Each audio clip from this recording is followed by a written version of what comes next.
Shalom, everybody. Thank you for coming back to my channel. I'd like to welcome everybody back to Obedience Brings Healing. I know that I have been absent for a little while, for a few months here, and I just want to explain a little bit as to why. Our family actually made a move across country, so that was quite a daunting task. And but we're settling well. Still doing a lot of traveling and different things, so we're still pretty busy. So I do apologize for the absence of a few months off the channel here, but I'd like to definitely jump right back into things. But I definitely come back with a wonderful testimony that I wanted to share with you guys. Let's see, where do I start with it? So I have just experienced another wonderful healing, actually. As you'll see the title, Overcoming Insomnia and Adrenal Fatigue. So this is something that I had been struggling with for about the last 3 years. And it just kept getting worse. It wasn't getting any better, and I knew there were spiritual roots to it, and I was definitely working on those roots, but for some reason I just could not make the connection. I could not connect the dots, and it took a while. A lot of it was because I was extremely busy with life, and I wasn't spending enough time in prayer and fasting and seeking the Father and really seeking it. So I was just dragging myself through. I didn't experience it every day. I certainly don't want to make it sound like I experienced these things every day. I did not. It was mostly if I did not get enough sleep. If I didn't get 8-9 hours, the fatigue would set in, and it was definitely beyond tired what I was experiencing. It was definitely a fatigue. Basically, I was just flat on my back. I just had to go to bed. I just couldn't function. So in the real world, when people are tired, they can still function, but they don't, they don't go flat on their face, and they weren't, you don't normally experience that kind of fatigue. But for me, if I didn't get enough sleep, it went right into fatigue. And a lot of the reason why I wasn't sleeping well was because I was struggling with insomnia. And so this went on probably about 3 years or so. And again, as I said, I was not really seeking the Father properly, pouring my whole heart into it. I even had a dream where the Father spoke to me in the dream and said, you hear, you have a problem, but you are not connecting the dots. You're not using wisdom. And I'm like, I better get serious about this.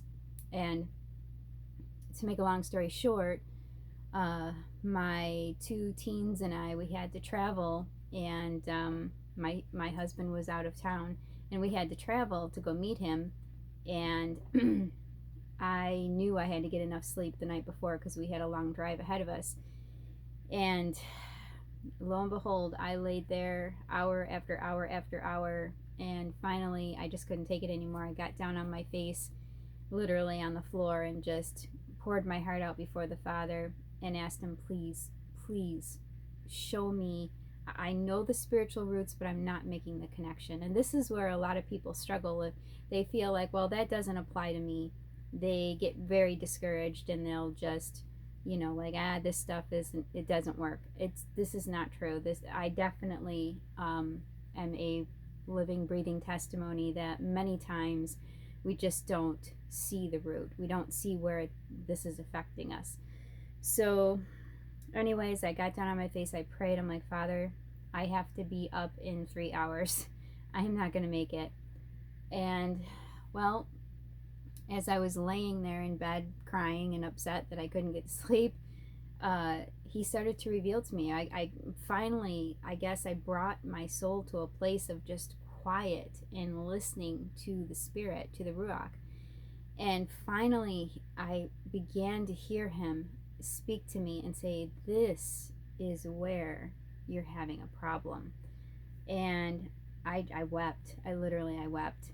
And so I laid there, I prayed through the roots again, I applied it to what he was showing me, and I was extremely tired, and I certainly was way too tired to drive. I'm very thankful I have 2 teens that have licenses and can drive. I'm very thankful for that. So that was a help. But I have to say that I was extremely tired, but the fatigue was gone. And if those of you who struggle with any kind of fatigue, you know exactly what I'm talking about. You just cannot function. And it's like you have to decide, do you have enough energy to either crawl to the shower or crawl to bed? It was kind of that kind of a thing where it's just extreme, and I don't wish it on anybody. It's not a pleasant experience. So that's something that I have been struggling with for the last about 3 years or so. So what I'd like to do here, and try to do these quickly. I don't want to make videos that take forever to watch or to listen to. I want to just remind you also about beinhealth. Again, this is me. This is my testimony. This is what I have experienced with beinhealth. And beinhealth has come to the spiritual roots of these diseases, not through any means of divination or anything like that, but through case study, because this is what they've been seeing over and over and over. So they have something to draw from, because they see these things on a continual basis. So that is how they derive their spiritual roots. And Pastor Henry, who is now passed on, was also a medical student, so he had some knowledge of physiology and biology, so that was definitely extremely helpful. So I just want you to know that that's where these roots are derived from. So when I'm reading them, you'll know that these came from a medical source, from a case study, from a good reputable origin. It's not any kind of divination. So let me just get right into it. So the spiritual roots to insomnia are, dun dun dun, definitely not a pleasant experience. Okay, so let me read to you what beinhealth says the spiritual roots to insomnia are. And you'll see me, I'm trying not to wear my glasses the whole time, because I notice there's a glare that comes off, and it's really annoying. It annoys me, it probably annoys other people. So if I put my glasses on, it's something else I need to get healed from, is definitely my eyesight. So hopefully that'll be next. But anyways, the spiritual roots to insomnia are fear, as in stress and anxiety, spirits that may have gained access as a result of lack of nurturing, and torment from victimization. Okay, those are the spiritual roots to insomnia. The spiritual roots to adrenal fatigue are spirits of long-term fear, as in stress and anxiety, drivenness, perfectionism, in order to receive love, oppression and heaviness, lack of trust in Yah, self and others, and a spirit of performance. I can honestly tell you, I knew that these were very real to me, but some of them, as I prayed through them, I just couldn't make the connection. The two, now as I read these spiritual roots, this does not mean you have every single one of those roots. It does not mean that at all. What it does mean is you may have one or more. So definitely don't go down under condemnation saying, oh my gosh, I'm a mess. I'm never gonna surface out of this. This is not true. So for me personally, where the problem was in the insomnia, having to do with the torment and victimization. Where do I begin with that? I come from a very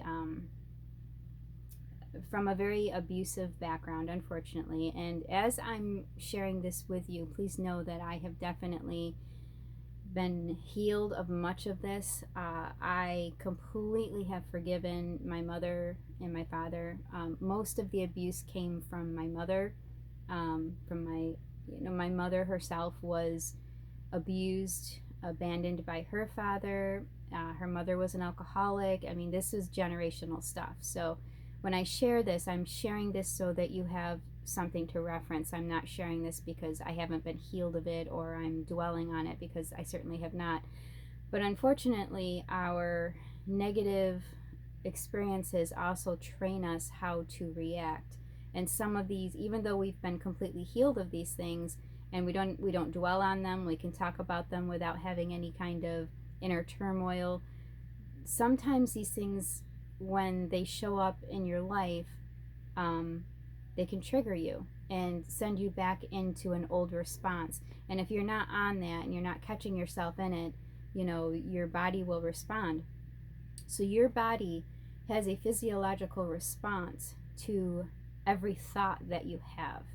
And if your thoughts are not proper, if you're not thinking on things that are lovely, that are true, that, as the scriptures say, if you're constantly meditating on fear and dread and angst and all of these different things, that is going to show up in your body for sure. And I don't think we don't need a prophet to tell us this. Doctors are telling us this. Our own Messiah told us that as a man thinks in his heart, so is he. So, your thoughts are extremely important. So anyways, what was happening with me, for me personally, let me go back. So as I said, I have come from a lot of abuse, a lot of physical abuse, emotional, verbal. There was just a lot of very serious abuses. And, I'm still catching myself when I'm around other people that are verbally abusive, or people that are, that you have to walk on eggshells around, and you have to be very careful around them. Sometimes those things will trigger me. So that's what was happening. So basically, there were a few people in my life. I'm not going to go too deep into that, obviously, for privacy or even reasons, because I love these people. But there were a few people in my life where I was dealing with them on a regular basis, and I had to walk on eggshells around them. I never knew what was going to happen or how they were going to respond, and so it caused me a lot of anxiety. But that's also how I grew up. My mother was extremely explosive and anger driven and violent, and that can really put quite an imprint on you as a child, and even in your adulthood, even though you've forgiven, you've moved on.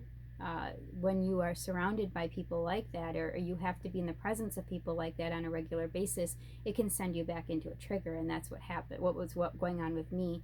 I had a few people in my life that were very difficult to deal with, and I had to deal with them on a regular basis, and I felt like I was walking on eggshells. I felt like I had to be very careful how I handled them, and I didn't realize how deeply that had driven me into the insomnia and driven me so deeply into the torment and victimization. Now, let me also be clear. They were not the problem. Absolutely, they were not the problem. The problem lies within me and how I respond. It is our response. You should be able to be in a situation like that and not, if we are anchored properly in Yah, in the Father, in Messiah, in the Word, in the Spirit, in the Scriptures, if we are anchored properly, and we should be able to respond properly. And that's what was happening. Even though I wasn't lashing out, I wasn't getting angry, I was going down under this. And that's where the torment and victimization was coming from, because I didn't realize I was viewing their abuse as victimization, as I was responding like a victim. And I just didn't see it. I truly didn't see it. And I'm like, oh my goodness. So as the Father revealed that to me, I just wept. I'm like, wow, this is a spirit. And so as I said, these are not just emotions. These are actual entities and actual spirits. And so when I realized this is what was driving me down, when you have all that, that kind of torment and victimization, then you don't want to show it. So the next thing you're going into is the drivenness and the perfectionism, and you put the face on and you're just trying to deal with life. Then you go to your room and you're tired and you're exhausted and you're crying and you don't even know why, and that's what was happening to me. So that's pretty much what was going on in my life. And as I said, the people were not to blame. It was how I was responding. It's very important that you know that I certainly don't put the blame on them, not at all. So anyways, when I realized it, as the Father was showing this to me, he goes, you're responding like a victim again. You need to come out of this. And I'm like, oh my goodness, Father, you're right. And so I was also struggling with the drivenness. We're in also, you know, the last 3 years of our lives just was kind of upside down. We were coming into Torah. We were coming into understanding that we needed to keep all the commandments. We had people that we loved very deeply lashing out at us, saying very hurtful things, being very unloving and unkind toward us, and we felt very alone. So there was a lot of that going on as well. But it was like you have to come to the place where you forgive them and you release them, but you also have to make sure that you are not responding as a victim and in torment. And there were times in those situations I was very angry, but I wouldn't lash back because I knew that was wrong. But then I was also very scared and very fearful. And I'm like, how is this going to affect my children and their relationship with these people who are our family and people we love deeply? So there was just so much of that going on. And there was so much of having to put on, the brave face and try to work through it all and, you know, all of that, all of the above. So that's what I was struggling with, and that's what I went down under. And I just never put my finger on the victimization and the torment aspect of it. And the Father did that for me, finally, because I finally slowed down and quieted down enough for Him to do so. So, anyways, I lay there in the bed that morning, rebuking this stuff, repenting of it, coming out of agreement with it, and asking the Father to forgive me for aligning myself with a spirit of victimization, not trusting Him and not spending enough time with Him to let Him put His finger on this for me. And I did. I recast that spirit out, that victimization spirit, both generationally and personally, where I participated with it, cast it out. And I could definitely feel a difference. It was like, oh my goodness, this was the problem. This was where it was at. And it took me 3 years to come to this. So please, whatever your physical ailments are, whatever your emotional or spiritual ailments might be, please do not give up. Don't give up on the Be in Health ministry. Many times we just don't see it, and sometimes people just aren't willing to do the work on it. They read the roots and they're like, that doesn't apply to me, and they're just not willing to examine themselves deeply and let the Ruach go down deep and put His finger on where those things might be. And as I said, not every root, not everything in that list applied to me. It was primarily the torment, the victimization, and the drivenness. So anyways, going forward, here we have moved. We literally moved across country. We're now in a different state. Our family is thriving. We are doing well. We are surrounded by a lot of other Torah observant believers. So of course that helps. That's not what healed me, because I was still struggling with insomnia and adrenal fatigue even down here. And I was just getting very frustrated with it because there's so much that needs to be done. We've bought property.